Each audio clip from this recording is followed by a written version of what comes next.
line upon line, precept upon precept. There are so many teachings on this passage, but without historical context, cultural relevance, and the actual Hebrew used in it, almost all those quoting it are twisting it to mean something it never has. Let's take a proper look and get the true meaning.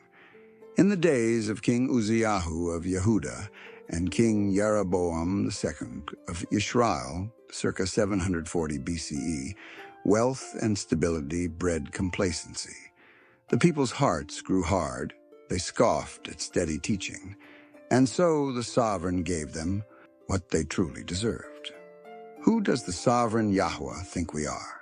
They ask. Why does he speak to us like this? Are we little children, weaned from the milk, drawn from the breast? Line upon line, precept upon precept, kolb on kolb, saw upon saw. Yeshayahu 28:9-10. They jeered like children indignant, they mocked.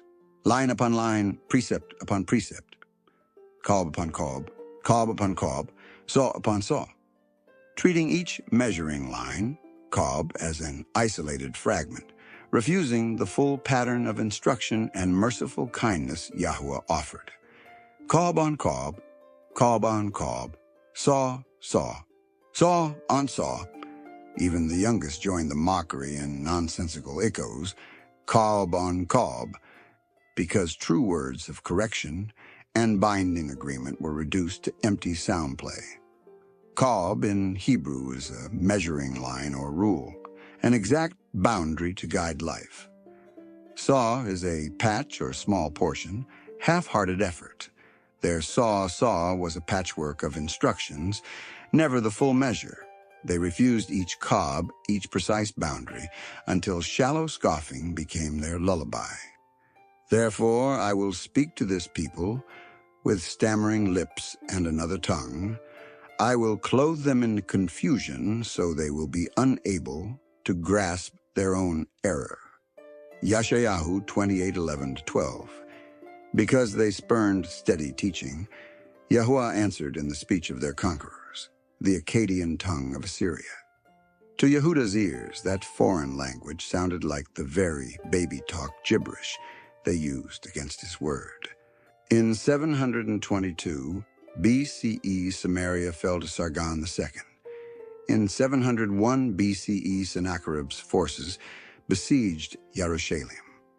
The very tongue of the invading army became the stammering lips the people had invited. Their hearts were like stone, unbending against every instruction. So they heard only confusion and shame, measure for measure. Observe every instruction of Yahuah your sovereign. Follow carefully every measuring line I am commanding you today. Deuteronomy 6:1. He has shown you, O mortal, what is fitting, and what does Yahuah the Eternal One require of you? To act with justice, to love merciful kindness, and to walk humbly with your sovereign ruler. Micah 6:8.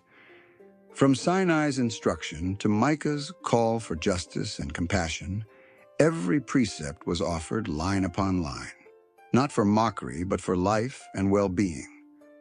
Though the exiled remnant first tasted confusion, those who returned laid each cab with devotion, embracing the full pattern until line upon line became steady steps of renewal under Yahuah's binding agreement. Kolb on kolb, saw on saw. Will you honor every boundary, line upon line? True instruction isn't a patchwork. It is precise, continuous, and rooted in Yahuah's merciful kindness. Will you listen, line upon line, until your heart is renewed and your speech echoes life? Thank you for watching. This is a Branches of Yah production. Share to encourage others to study each measuring line with wholehearted devotion.